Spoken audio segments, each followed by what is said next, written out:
we look at the back, those are the egg sacs. Dude! I was not kidding. Oh my gosh. So this might be... I'm holding in my hand a microscope that is waterproof, stomp-proof.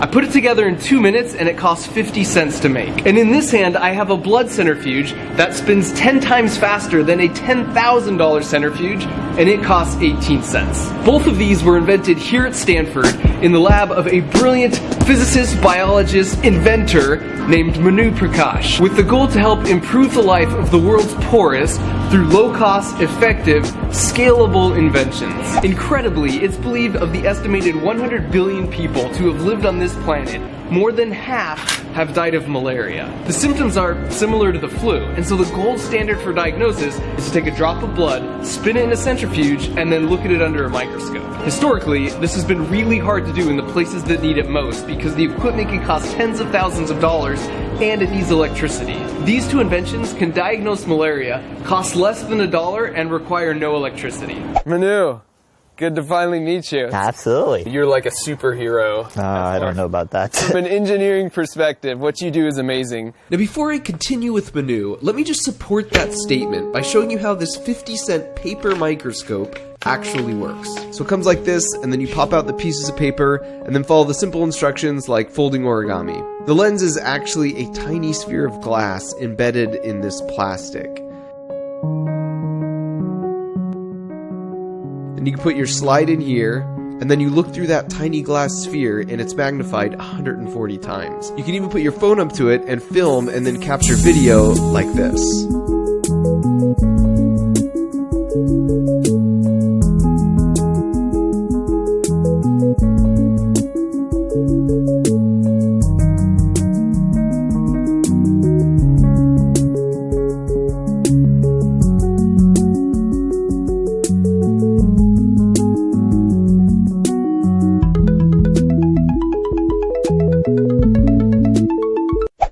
Your lab at Stanford, what do you do? What's your mission? Just like the high level. I grew up in India, and one of the things that I've always enjoyed is getting exposed to scientific tools.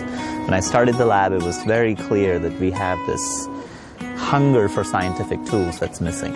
And so we spend almost 50% of our time building and designing scientific tools under the umbrella of frugal science. It can't cost a ton of money because every zero that you add to a scientific equipment, probably hundreds and thousands and millions and billions of people cut off. I wanted to test drive this paper microscope, so we got a scoop of seemingly clear water from this pond, and there was one tiny white speck that didn't settle to the bottom of our bag. So Manu suggested we take a closer look. They can sense suction. Ah, okay. And they run away. Oh, really? It's kind of like a fly when you're trying to squat it. It senses your hand coming before it comes. And that's what's actually happening. It realizes, just like it's about to go into a mouth of a fish, it runs away. But I think I'm gonna get it. You got it. There it is. Okay. Oh, there he is. He's in this one. Oh, perfect. And remember, to the naked eye, you can barely see this tiny white speck. Whoa! That's the single eye. You see that? Yeah. That little spot right there. And then we look at the back. Those are the egg sacs. Dude! I was not kidding. Oh my gosh. So this might be 10, 15 eggs on each sides. Those are antenna. Oh my gosh. So when I was sucking it in and it ran away, Yeah. It senses the pressure variation through those. That is so crazy. You know what this reminds me of?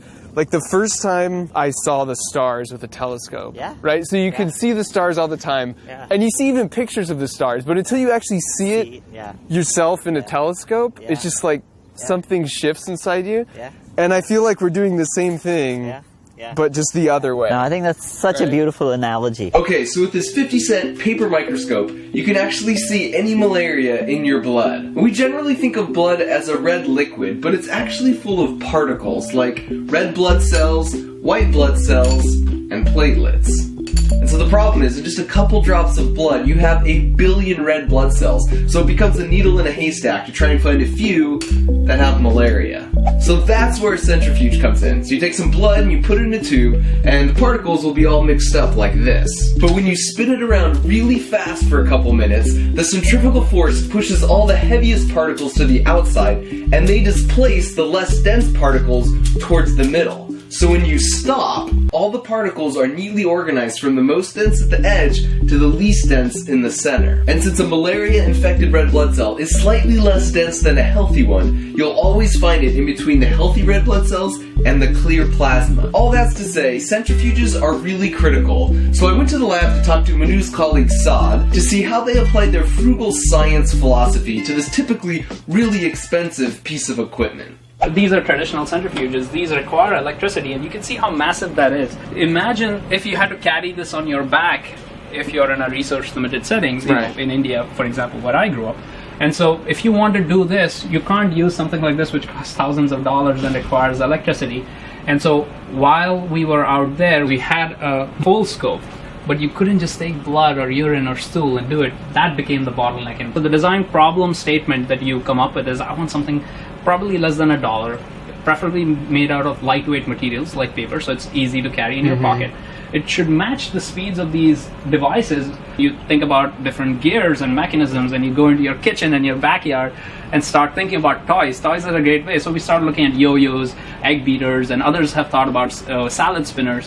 What we found in this Worldly Geek toy serendipitously is that it's one of the most efficient ways of converting your energy into rotational energy, and Right. that was the aha moment. I see. Using strings as actuation Right. in the middle rather than mechanical gears. Or I was just trying this out, and as soon as I saw that in 10 seconds, you kind of know in the back of your mind that this is something powerful, and it transitions beyond a toy with something that has really important applications Right. in global health. So Let's recreate that moment. Yes. We're gonna take some blood and let's just spin it. we should take your blood. All right.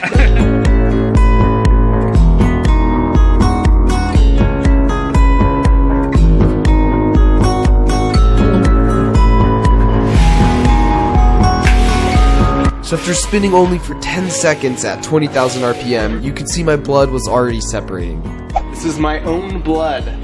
I've never seen my blood at You're this in level there. before. Alright, here we go.